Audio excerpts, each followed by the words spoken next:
para los jóvenes nuestros y adultos que vamos a comenzar esta etapa y este camino político para restaurar la Argentina.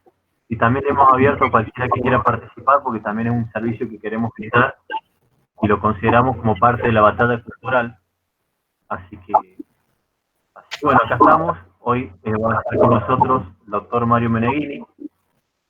El doctor Mario Meneghini es doctor en Ciencias Políticas,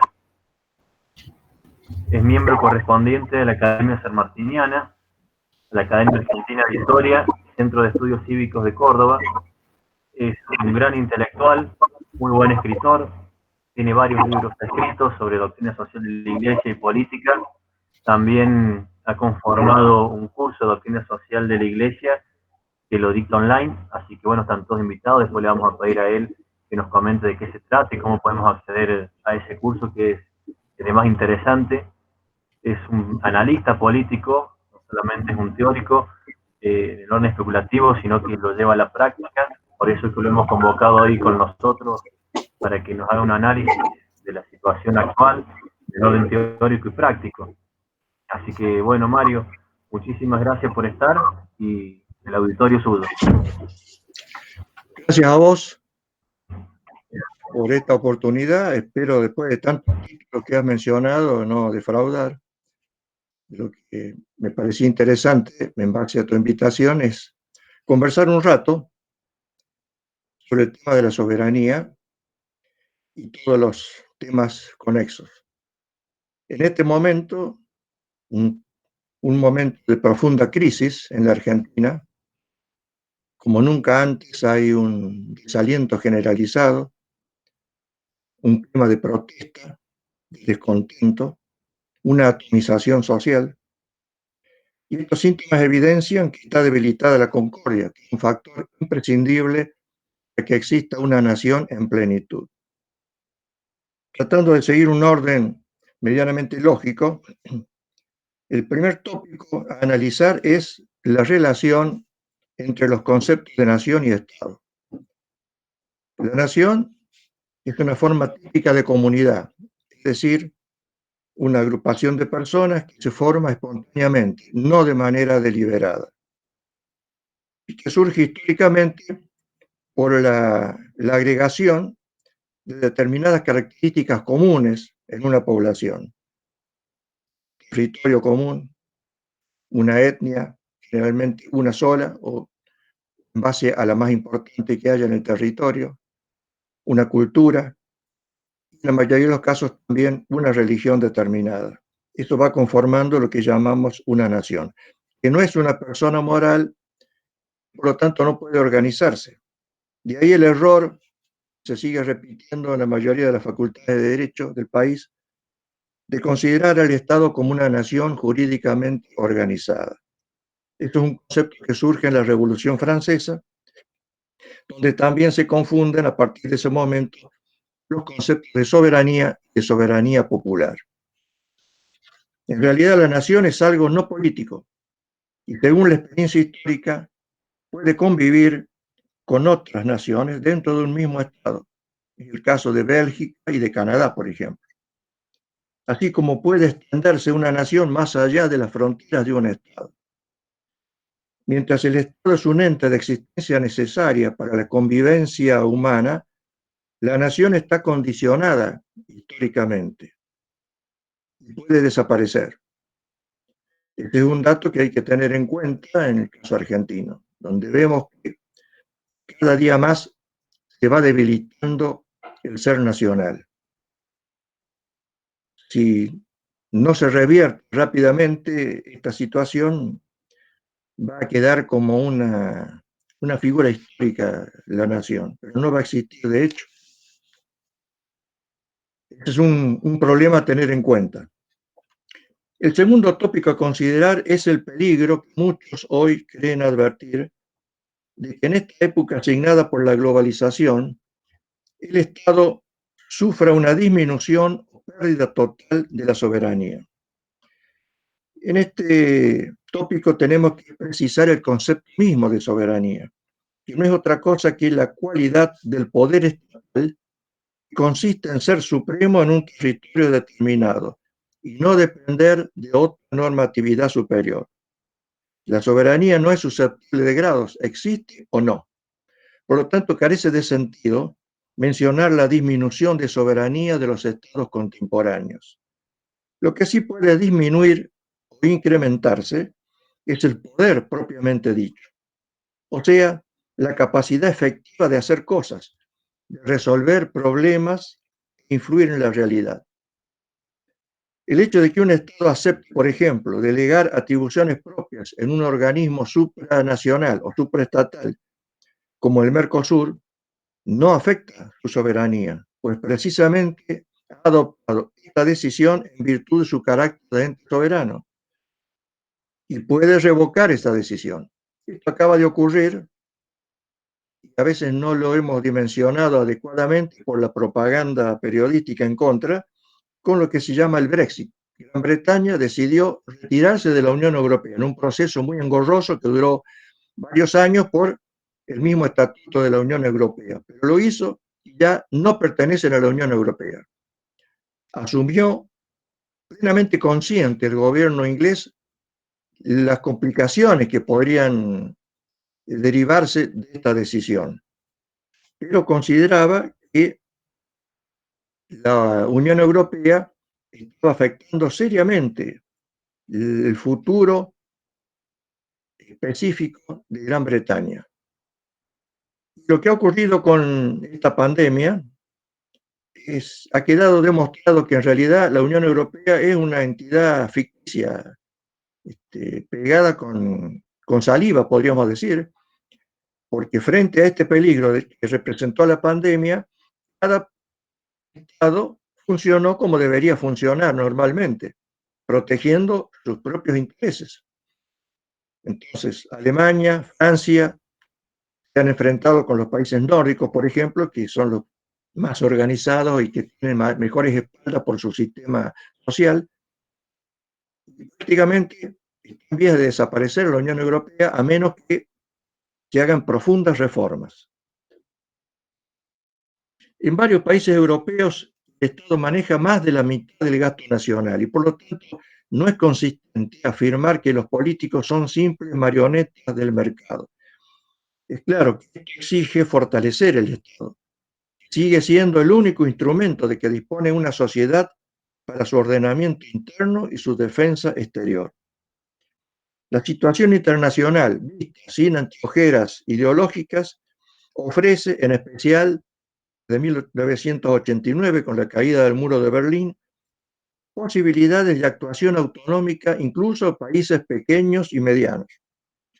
Por supuesto, para poder aprovechar las circunstancias, es necesario que los gobernantes sepan distinguir los llamados factores condicionantes de la realidad, por ejemplo, el territorio, cantidad de población, Producto Bruto, etc., los llamados factores determinantes de la política exterior.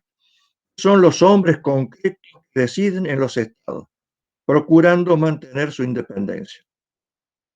El economista argentino Aldo Ferrer aportó un concepto interesante a este debate, es el de densidad nacional, que expresa el conjunto de circunstancias que determinan la calidad de las respuestas de cada país, los desafíos y oportunidades que representa la globalización.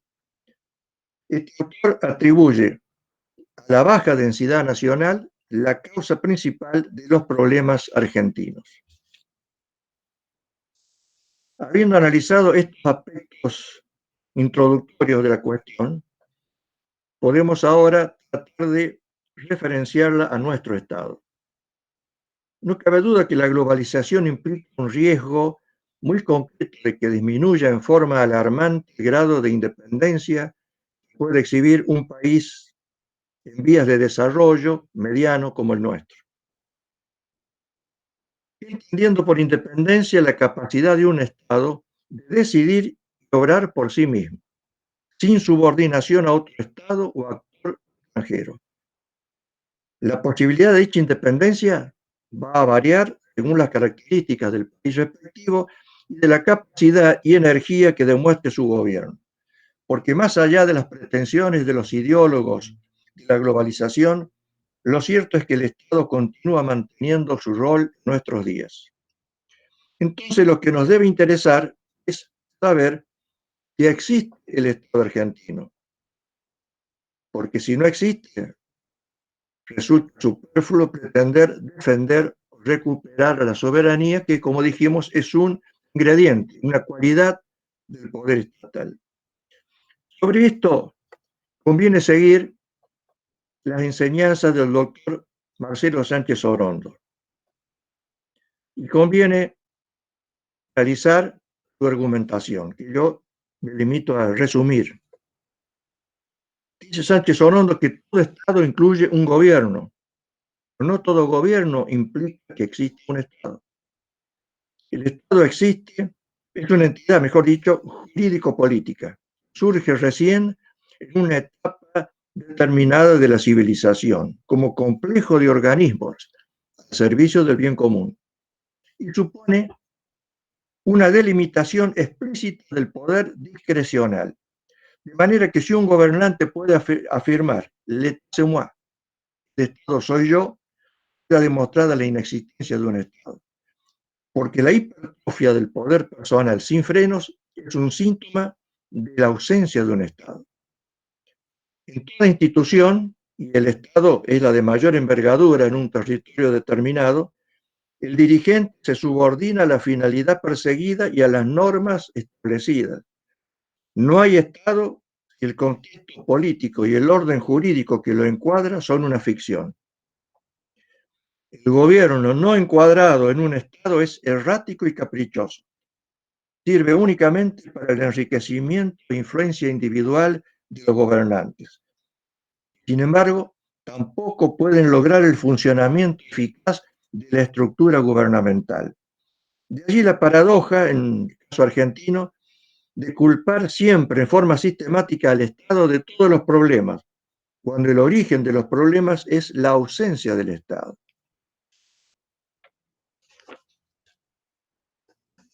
En síntesis, la Argentina no tiene Estado, solo gobierno. Esta frase puede parecer lapidaria y infundada. Entonces, tenemos que intentar demostrar esta tesis. Para eso es necesario profundizar en las características que distinguen a un Estado contemporáneo, más allá de las formalidades constitucionales y del tipo de gobierno establecido. Para eso podemos utilizar el esquema del profesor Desmayet, quien define al Estado como el órgano de síntesis, planeamiento y conducta limitada que procura el bien común. Es decir, que solo puede calificarse de Estado aquel que cumpla las tres funciones básicas señaladas. En primer lugar, la función de síntesis. La unidad social no surge por casualidad. Es el resultado de la interacción de las diversas fuerzas sociales constitutivas. Síntesis en constante elaboración por los cambios que se producen en los grupos y en el entorno. La superación de los antagonismos internos nunca surge espontáneamente. Es el resultado de un esfuerzo consciente por afianzar la solidaridad sinérgica a cargo del Estado. A semejanza del director de orquesta, es el Estado el que logra crear una melodía social unitaria y armoniosa. El poder estatal entonces tendrá legitimidad en la medida en que cumpla dicha función, garantizando la concordia política. La segunda función es el planeamiento. El Estado centraliza la información que le llega de los grupos sociales, recopila sus problemas, necesidades y demandas. Los datos son procesados y extrapolados en función de los fines comunes, normalmente están fijados en la Constitución y en otros documentos. Señalan los objetivos políticos y los valores que identifican a un pueblo. Con mayor o menor intensidad, según el modelo gubernamental elegido, es en el marco del Estado donde debe realizarse el planeamiento global, que establezca las metas y las prioridades en el proceso de desarrollo integral de la sociedad. Por supuesto que en una concepción justnaturalista, que es la nuestra, El planeamiento estatal solo será vinculante para el propio Estado y meramente indicativo para el sector privado. La autoridad pública no debería realizar ni decidir por sí misma lo que pueden hacer y procurar las comunidades menores e inferiores, en palabras de Pons. Pero debido a la complejidad de los problemas modernos, el principio de subsidiariedad, definido en esa frase, resulta insuficiente para resolverlos sin la orientación del Estado. Mediante el planeamiento se dedique a animar, estimular, coordinar, suplir e integrar la acción de los individuos y de los cuerpos intermedios. Esto lo enseña la Populorum Progressio. Tercer función, conducción. La esencia del Estado es el ejercicio de la autoridad pública, la facultad de tomar decisiones definitivas e inapelables. Está sustentada en el monopolio del uso de la fuerza y se condensa en el concepto de soberanía. El gobernante posee una potestad suprema en su orden, pero no indeterminada ni absoluta. Ese poder se justifica en razón del fin por el que está establecido y se define por ese fin, que es el bien común temporal. Si un Estado no posee en acto estas funciones, es porque ha dejado de existir como tal o ha efectuado una transferencia de poder en beneficio de organismos supraestatales o de actores privados de otro Estado. Esta es precisamente la situación argentina. Para no quedarnos en los autores que hemos citado, podemos recordar la opinión de tres intelectuales de diferente posición en la Argentina. El doctor Jorge Vanosi, siendo ministro de Justicia, decía: la Argentina es un estado de virucho, está al borde de la anomia. El doctor Manuel Mori Araujo decía: el Estado argentino no funciona, no cumple su papel, no brinda a la sociedad los servicios que se esperan de él. Y el doctor Natalio Botano es más lapidario todavía: podemos llegar a una conclusión provisoria muy preocupante. Tenemos una democracia en un país sin Estado y sin moneda.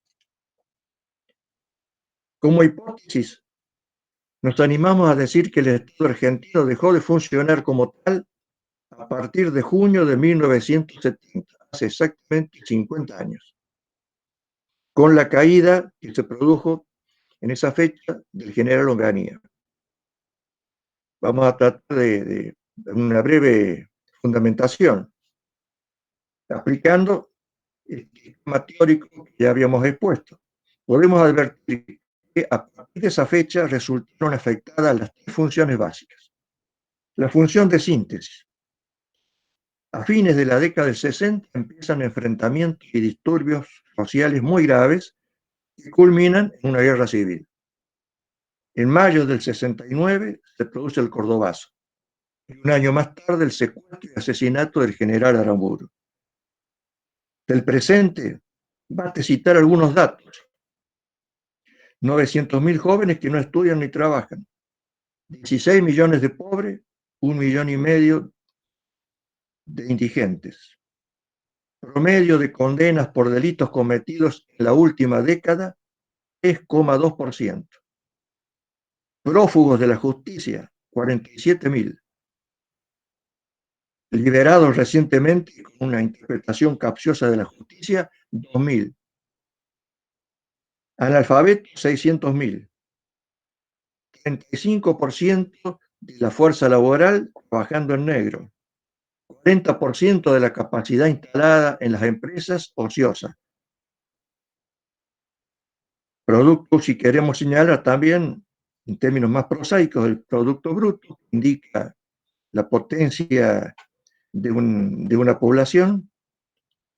Actualmente el Producto Bruto per cápita es de $17.000 por año per cápita. 17.200 exactamente. Comparemos con Uruguay, $21.000. Chile, $23.000. Estamos hablando de los dos vecinos más próximos. Con respecto al planeamiento, en 1966 se aprobó el Sistema Nacional de Planeamiento, demostró su eficacia durante 4 años. Y entre otras cosas fijó por primera y única vez en el país las llamadas políticas nacionales. Y es una de las primeras etapas del proceso de planeamiento. Pues bien, desde 1970, con el desplazamiento del general Onganía, dejó de aplicarse el planeamiento como instrumento de gobierno hasta el presente. Hubo un intento, duró pocos meses, por alguien que sabía mucho del tema, que fue el general Díaz Rezones, que asumió el Ministerio de Planeamiento en 1976, pero como se enfrentó con Martínez de Oca, que era el ministro de Economía, tuvo que pasar al retiro. Es decir, que esta experiencia, que también estaba muy bien encaminada, un muy buen equipo técnico que lo secundaba, no resultó. Repito, hasta el día de hoy nunca más existió el planeamiento en ninguno de los 3 niveles de gobierno, nacional, provincial y municipal, después de 1970. Con respecto a la función de conducción, cuando se aceptó la renuncia del general Onganía el 8 de junio de 1970, asume el poder político la Junta de Comandantes en Jefe. A su vez designa a su reemplazante. Varios años después, otro gobierno de facto, el proceso de reorganización nacional, formaliza a la Junta Militar como órgano supremo. Y durante 7 años, entonces la jefatura de Estado dejó de ser unipersonal, como establece la Constitución, y pasó a ser un triunvirato. De estos antecedentes en que el Poder Ejecutivo, pese a tratarse de gobiernos de facto, no estaba centralizado, lo que explica muchas de las situaciones vividas en esos años, pasó a una creciente personalización del poder, que podríamos resumirlo diciendo que desde 1983, cuando se supone que se recuperó la democracia y terminó la dictadura, hasta el día de la fecha, los sucesivos gobiernos, los sucesivos presidentes, aprobaron 808 decretos de necesidad y urgencia. Como la palabra lo indica, pueden ser lícitos, incluso están reglamentados por la actual reforma constitucional del 94 para situaciones de extrema gravedad. Pero en Argentina, que yo sepa, no ha habido ningún terremoto, ninguna tragedia, ninguna inundación grave que paralizar el país. Entonces, tener 808 decretos de necesidad y urgencia, de los cuales algunos nunca fueron ratificados por el Congreso, demuestra la personalización del poder. Es decir, los últimos gobiernos han debilitado todas las instituciones, impedido el funcionamiento del federalismo y exacerbado la concentración del poder en una sola persona.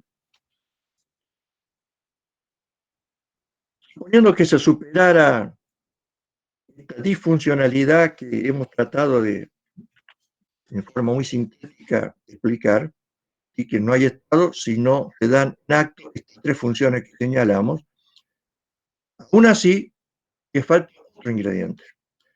Porque el Estado, como la mayor estructura orgánica de un país, requiere personal. Y ahí llegamos a otro problema conflictivo en Argentina que existe históricamente. Es el rechazo de la administración profesional, o, si queremos usar otra expresión, la administración burocrática. Sabemos por el aporte que hizo el sociólogo Max Weber, a principios del siglo XX, que toda dominación política sobre una pluralidad de hombres requiere un cuadro administrativo. O sea, la existencia de un grupo de personas en cuya obediencia se confía, destinado a ejecutar las órdenes que surjan de quien ejerce la autoridad soberana.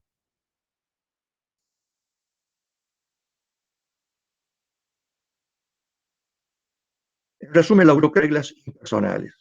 Los defectos que suelen atribuirse a la democracia, como la lentitud en los trámites, la ineficiencia, la arbitrariedad, en realidad se producen por la ausencia o distorsión del sistema burocrático de organización. Pertenecen a la patología administrativa.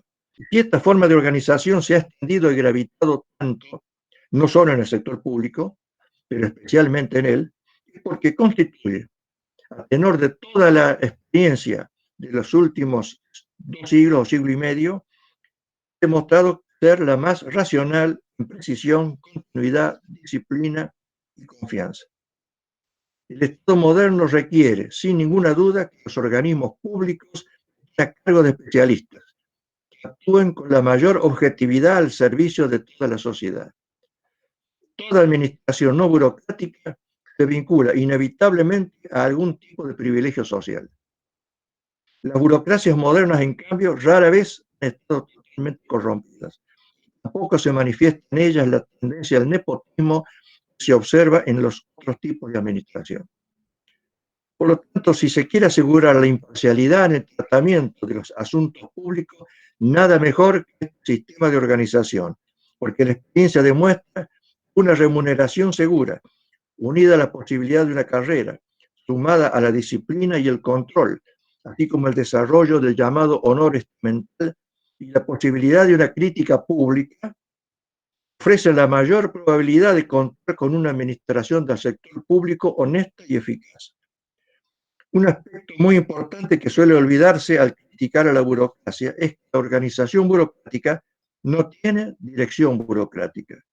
El jefe del Estado es elegido para el cargo, no designado como los funcionarios administrativos.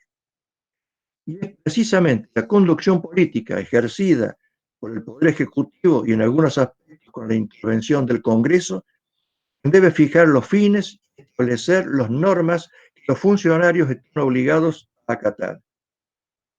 La autoridad política complementa la racionalidad técnica de la burocracia con los factores emotivos y la comprensión global de la realidad social. De esa manera, cuando la relación es armoniosa, la administración pública burocrática puede lograr su máxima eficacia. Lamentablemente, en nuestro país se mantiene el llamado sistema de los despojos, el spoil system.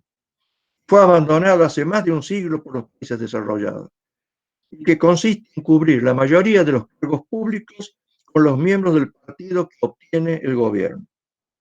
En la Argentina, menos de un 10% de los nombramientos efectuados en el sector estatal en los 3 niveles de gobierno son cubiertos por concurso. El resto de los cargos se destina a los recomendados por el partido o por el titular del área respectiva, en la mayoría de los casos por amistad o parentesco. Y como los empleados de planta permanente, que desde hace ya varias décadas gozan de estabilidad, entonces se agrega otro problema, el incremento incesante e injustificado de las dotaciones de personal. Este es un aspecto el más preocupante del clientelismo partidario. Podemos citar casos insólitos como el de la provincia de Tierra del Fuego. Llegó a tener 14.000 empleados públicos para una población de 130.000 habitantes. Y cito este antecedente para mostrar que el problema no se reduce al nivel federal, que la tendencia se verifica en todos los partidos políticos. En números concretos, desde el año 2003, el personal del sector público argentino, los 3 niveles, creció un 67%, equivalente a 1,5 millones de personas, mientras la población creció únicamente un 13%. El total actual es de 3.950.000 personas. Podemos desagregarlo. Nación, 750.000 personas. El conjunto de las provincias, 2.200.000. El conjunto de los municipios, 1 millón. Esta información actualizada. El costo total en salario del sector público argentino, 3 niveles, insisto, representa hoy 4.000 millones de dólares mensuales. Este dato es importante compararlo con otro dato de la actualidad.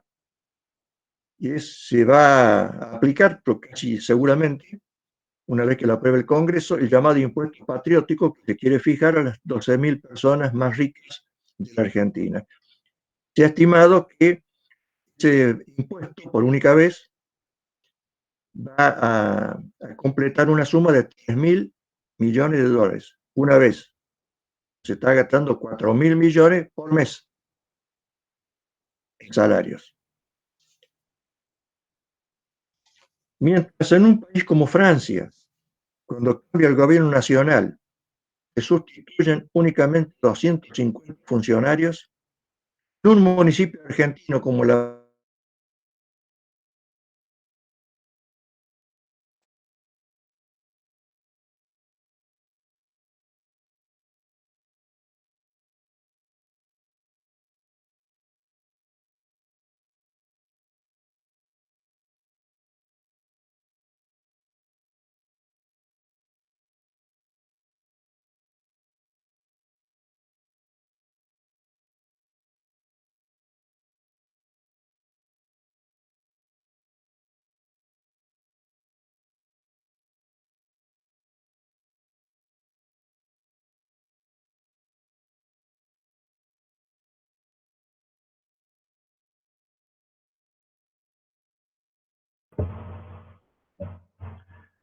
Mario, Tal entiendo que vez se ha cortado el tenga audio. problema Mario. Claro, eso. Sí, a ver. Ahí salió. Claro, tal vez Va a tuvo volver a él entrar. un problema con la conexión.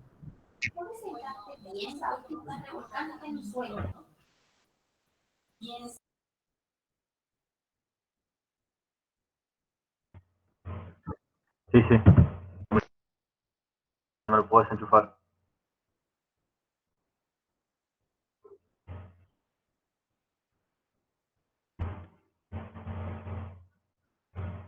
Si no, profe, dígale que apague la cámara porque consume mucho internet, la cámara. Bueno, ahí lo llamo luego a ver qué pasó.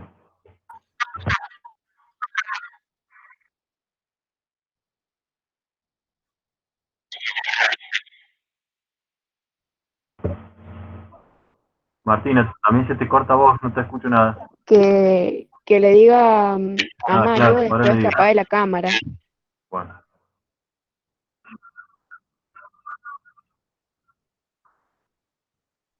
Sí, sí, alcancé a escuchar esa parte. No, lo otro que había dicho es que la cámara consume mucho internet, por eso. Entonces se entrecorta. Bueno, bárbaro, Martina, ahora le aconsejamos eso.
O sea, nos han invadido por internet.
Chicos, ¿me escuchan ahí? Se quedó, Sí, no sé si perfecto. alcancé a dar el comunicado. Mario se le cortó el internet, reinició el módem, así que está esperando a ver, y a mí también se me cortó el internet, así que estoy con el del teléfono. Esperamos 5 minutos a ver si lo soluciona el problema, y bueno, y si no, pondremos una fecha para que pueda terminar el tema, que estaba bastante interesante.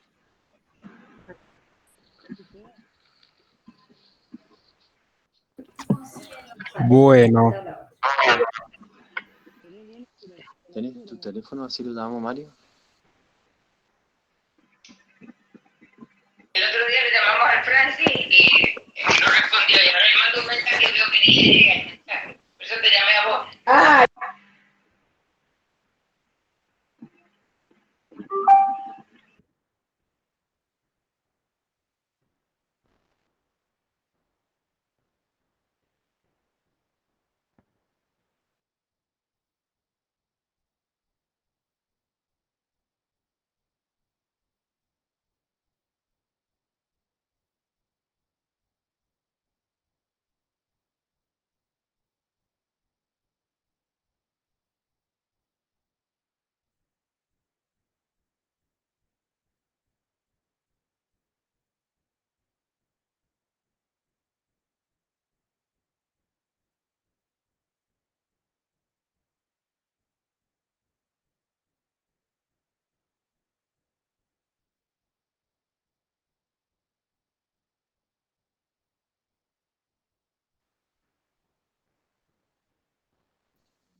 ¿sacas el teléfono? No, estoy con... No, con el teléfono. Va a traer ¿Se con puede poner ahí? Chicos, ¿me escuchan ahí? Me dice Mario que a él le volvió el internet, que está solicitando Julio si lo puede verificar.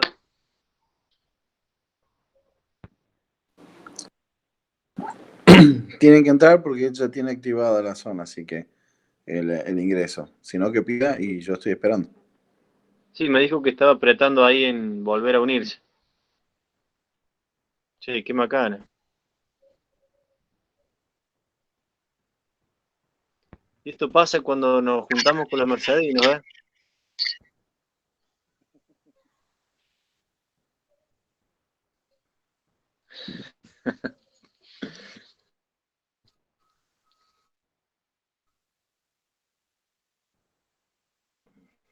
Che, gordo, ¿cómo hago con este teléfono de computadora?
Chicos, lo vuelvo a llamar y bueno, si ya no se puede conectar, ponemos otra fecha y terminamos.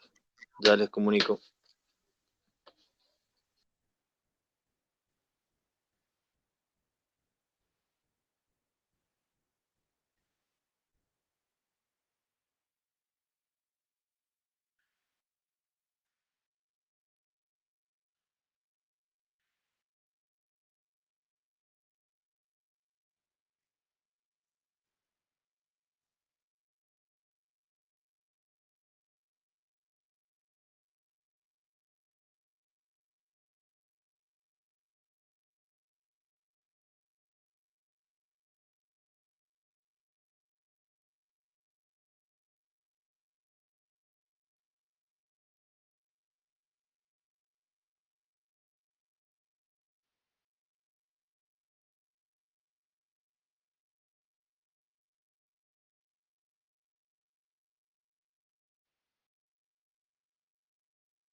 Bueno, chicos, no, se ve que está complicado el tema.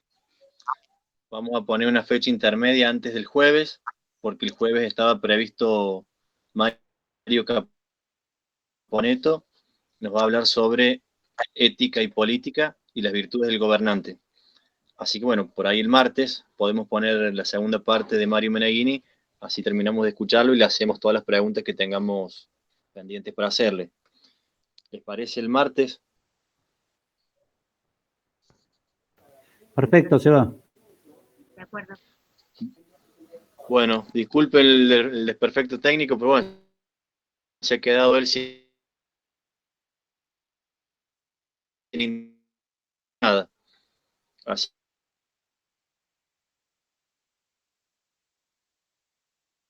jueves y ya mandaremos un flyer con la invitación y los mails que han pedido la dirección de Meet, los que nos han pedido hoy se les volveremos a enviar para la próxima reunión con Mario Meneghini. Vamos a ver si coordinamos para el día martes. Bueno, muchísimas gracias por estar y bueno, disculpen el problemita que hemos Muchas gracias, tenido. Seba. No, gracias a ustedes. Seba, ¿se podrá enviar Chao, San Luis. Chao, chao. por escrito lo del doctor Meneghini de hoy? Así lo vamos estudiando mejor para poder aprovecharlo en esta segunda parte, tal vez del martes que viene. ¿Se podría mandar el escrito por mensaje? Lo que hay es una Sí, Mario, grabación. Alejandro, perdón.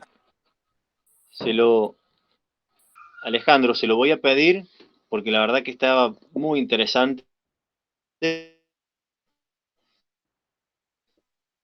y va a ser importante estudiarlo. Así que sí, se lo voy a pedir y en cuanto lo tenga, lo comparto con ustedes, así lo leemos antes.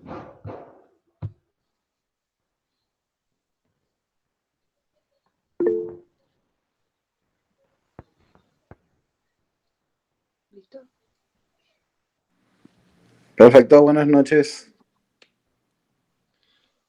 Bueno, buenas noches. Nos vemos en unos días. Buenas noches a todos.